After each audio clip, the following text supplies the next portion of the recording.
Kebijakan pemberlakuan pembatasan kegiatan masyarakat PPKM darurat yang dilaksanakan 3-20 Juli kemarin yang diperpanjang hingga 25 Juli untuk level 4 dan 3 adalah salah satu upaya pemerintah dalam penanggulangan jumlah infeksi kasus COVID-19 yang meningkat tajam. Dengan instruksi ini, maka setiap instansi dan individu wajib ikut aktif mensukseskan PPKM darurat dan yang melanggar akan diberikan sanksi tegas agar ada untuk memberikan efek jera. Dalam pelaksanaannya, PPKM darurat mengatur seluruh kegiatan, diantaranya sektor esensial yang meliputi keuangan, teknologi informasi dan komunikasi, perhotelan, non-karantina COVID-19, serta industri ekspor. Semua dilakukan dengan sistem 50% work from home dan 50% work from office. Sedangkan untuk sektor non-esensial, pelaksanaannya 100% WFH DRS di rumah saja.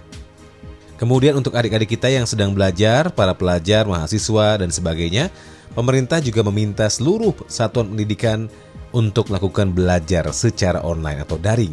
Pendengar Trijaya, kalau kita tilik PPKM dari awal Februari lalu juga sebenarnya sudah ada ya PPKM mikro dan sebagainya. Hasil yang didapat juga positif dengan penurunan jumlah kasus COVID-19 yang cukup drastis.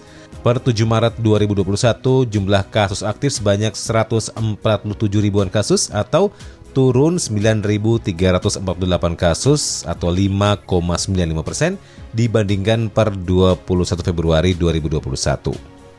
Namun kasus COVID-19 kembali melonjak di bulan Juni dan Juli, bahkan 26 Juni mulai tinggi dengan mencapai 21.000 kasus per hari dan update terakhir kemarin 49 ribuan kasus sehari. Dampak luar biasanya adalah kondisi infrastruktur kesehatan yang kalang kabut, penuhnya rumah sakit, hingga langkanya persediaan oksigen. Memang sih banyak bantuan di mana-mana, tapi ini belum cukup untuk membuat semua pasien COVID terawat dengan baik. Oleh sebab itu, pelaksanaan PPKM darurat kali ini merupakan hal yang penting yang harus kita laksanakan bersama. Kunci utamanya adalah tingkat disiplin yang harus dibangun bersama, mulai dari pelaksanaan aturan, dalam hal ini adalah pemerintah pusat maupun daerah, sampai masyarakat yang paling bawah sekalipun. Semua harus bahu-membahu untuk mensukseskan PPKM kali ini.